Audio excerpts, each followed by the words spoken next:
Nature is amazing. Look at how quick these plants all grow back from most unusual places. G'day folks, recently you would have seen me fishing in a stream that was burnt out by the bushfires last summer, and I done surprisingly well. Well, today I'm heading back to that same creek. I'm fishing about a couple of kilometres upstream. Let's go and see if we can catch some more fish.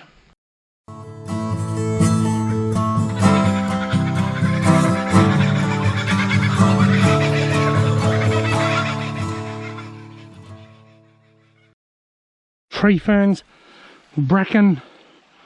What that does is it softens the fall of the rain. So if we get heavy rain, instead of just hitting the ground and washing the mud in, it slows the fall down and filters it out. So with every day that passes and this revegetation grows bigger, rainfall events are less likely to impact our waterways.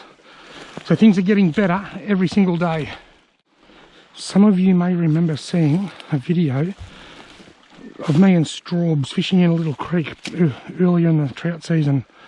We had a lot of fun and we saw some really big trout. Well, guess what? That was this creek.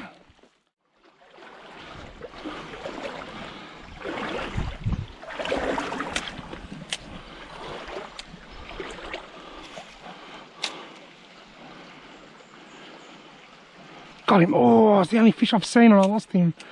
Had a strike. It's actually been very slow in comparison. The top end of the creek, the bottom end of the creek last week fished very well. But the top end of the creek's been a different story. That was the first fish I'd seen and I only got a quick glimpse of him, a quick flash as he hit my lure.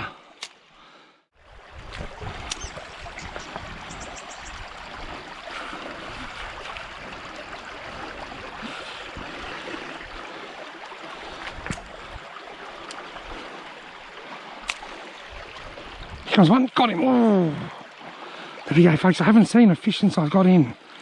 I've been fishing for about half an hour, haven't seen a fish. Now I've seen two in two holes. That one's still feeding too, you might have another crack. Come on. No, he just rose and took something off the surface after hitting my lure. Here we go folks, here's a little spiny crayfish. I don't know if I'll be able to catch him, but I'll try.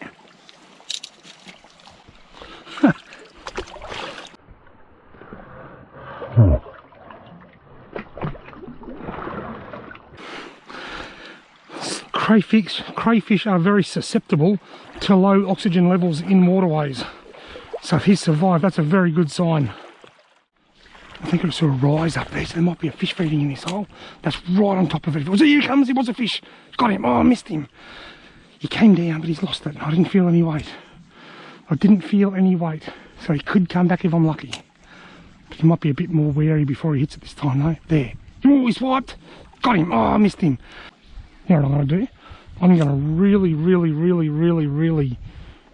quietly and slowly change from this soft plastic to a hard body minnow with the hooks at the back. Rightio folks, I've really quietly and slowly changed lures. I've gone to this little Pontoon 21 greedy guts, 38mm greedy guts that I got out of my tackle club box last week. If he hits this, he'll probably hook up. Here he comes, he's going to hit it. Hit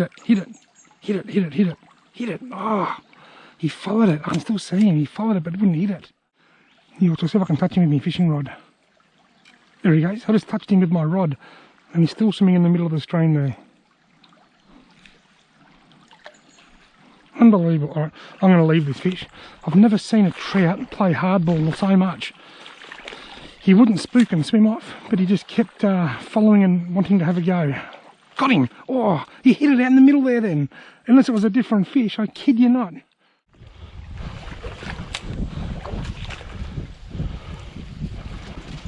Oh, look, a tiny weeny little fish. He was tiny. I just hooked a weeny little trout about 2 inches long. I honestly thought I hooked a leaf at first.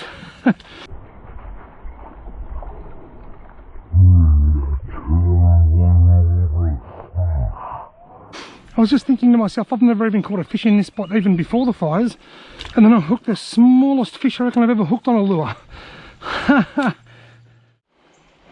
If there's going to be a big fish around here, it's going to be in this spot. Oh, and there was.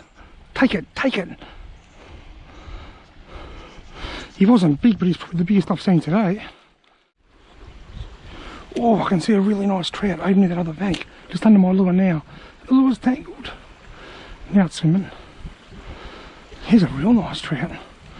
He's got to be 35 centimetres, if not more, right now. The lure's tangled. If I walk over there, I'm just going to spook him. Right, untangle the lure. Rightio, I had to re-tie my lure. So if I'm going to cast him while it's not windy. Right, take it, take it. Look at him, he's looking. He's coming over to it. I'm twitching it. Geez, a nice fish.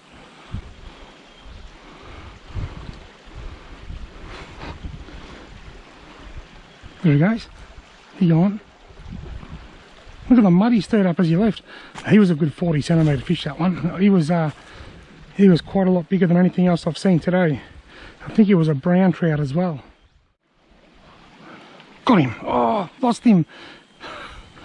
He only just touched it. He didn't hit it very hard. Hit it and jumped out of the water and then spat it. So there's no cover on this hole. Here he comes, he's coming after it. He's following it, but he's not going to strike it, I think. Got a lot of trout in this hole over the years, but it's severely lacking vegetation at the moment. Oh, got him. I lost him too.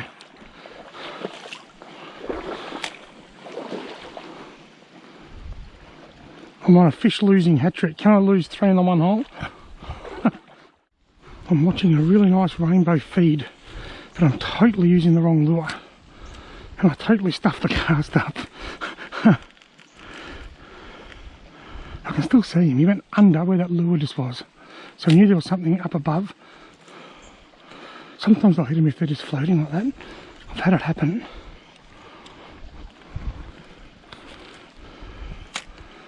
It's swimming now. Take it, take it, take it, take it. Where is he? I reckon I've spooked him, you know. There he is. He's under the lure now.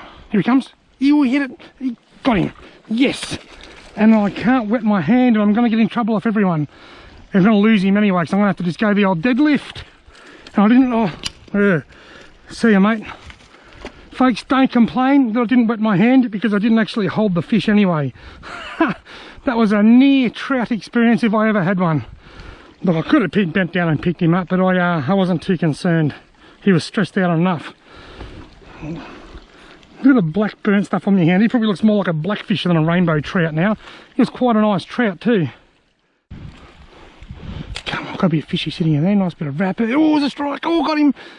He missed it. Another one. Got him. Missed him too.